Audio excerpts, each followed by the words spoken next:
আসসালামু আলাইকুম। আজ তৈরি করব বাটা মশলায় গরুর মাংস রান্না। বিসমিল্লাহির রহমানির রহিম। এখানে আমার 1 কেজি পরিমাণ গরুর মাংস আছে। এখানে আমি দিব 1 কাপ পেঁয়াজ কাটা। পেঁয়াজ কাটাটা দিয়ে সম্পূর্ণ মশলাগুলি দিয়ে আমি মাংসটা হাতে মেখে আজ তৈরি করব। এখানে দিয়েছি আমি কিছু রসুন, আস্ত রসুন আমি ছেঁচে নিয়েছি এবং সেই সাথে দিব কিছু গরম মশলা। এইবার দিব আসল মশলা, এটা হচ্ছে পাটায় পেশা বাটা মশলা। আর আজকের গরু মাংসটা আমি এইভাবে পাটায় পেশা মশলা দিয়েই রান্না করব। এখানে আছে আদা রসুন পেস্ট 2 টেবিল চামচ, 2 টেবিল চামচ শুকনো মরিচ বাটা এবং জিরা বাটা। জিরা বাটাটা এখানে 1 টেবিল চামচ পরিমাণ আছে। এখানে দিচ্ছি আমি 2 টেবিল চামচ ধনিয়া গুঁড়া, 2 টেবিল চামচ লবণ এবং 1 টেবিল চামচ হলুদ গুঁড়া। আমি এখানে ঝাল ঝাল মাংসটা করব, এই কারণে আরও একটু ঝালের গুঁড়া অ্যাড করেছি এবং পুরো মাংসটা আমি সরিষার তেলে রান্না করব। এভাবে সরিষার তেল দিয়ে বাটা মশলা দিয়ে পুরো মাংসটা হাতে মেখে রান্না করলে এর স্বাদটা সত্যিই অতুলনীয় আসে। পুরো মাংসটা খুব সুন্দরভাবে হাতে মেখে নিয়ে কিছুক্ষণের জন্য আমি রেখে দিয়েছিলাম। এবার ওই পাতিলটা সহ চুলায় বসিয়ে দিলাম।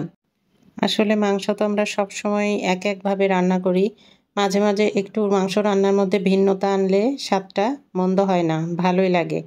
আমি মাংসটা সিদ্ধ হওয়া পর্যন্ত মানে খুব ভালোভাবে কষিয়ে নিয়েছি। মাংস থেকে যে পানি বের হয়েছিল সেই মাংসটা সম্পূর্ণরূপে শুকিয়ে আসা পর্যন্ত আমি রান্না করে নিয়েছি। মাংসটা খুব ভালোভাবে কষিয়ে নেওয়ার পর ঠিক এই পর্যায়ে এখানে অ্যাড করব বাদাম বাটা। হ্যাঁ, এটা বাদাম বাটা, কাজু বাদাম এবং কাঠবাদাম একসাথে বেটে রাখা 1 টেবিল চামচ। আমরা সব সময় শাহী রান্নার মধ্যে বাদাম বাটাটা ব্যবহার করি, কিন্তু এভাবে ঝাল ঝাল মাংসের মধ্যেও সামান্য বাদাম বাটা ব্যবহার করে দেখবেন, এর টেস্টটা সত্যি ভুলতে পারবেন না। আমার এই মাংসটার টেস্ট এত ভালো হয়েছিল যে আমার বাসায় মেহমানরা অনেক প্রশংসা করেছে এই মাংসটা খেয়ে, এই জন্যই আমি শেয়ার করলাম।